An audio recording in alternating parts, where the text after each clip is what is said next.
اعوذ باللہ من الشیطان الرجیم بسم اللہ الرحمن الرحیم السلام علیکم ورحمۃ اللہ وبرکاتہ۔ رسول اللہ صلی اللہ علیہ وآلہ وسلم نے ایک شخص کو نماز میں دعا کرتے سنا۔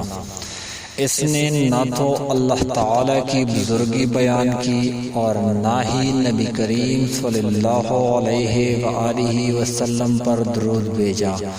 تو رسول اللہ صلی اللہ علیہ وآلہ وسلم نے فرمایا، اس شخص نے جلد بازی سے کام لیا، پھر اسے بلایا اور اس سے یا کسی اور سے فرمایا، جب تم میں سے کوئی نماز پڑھے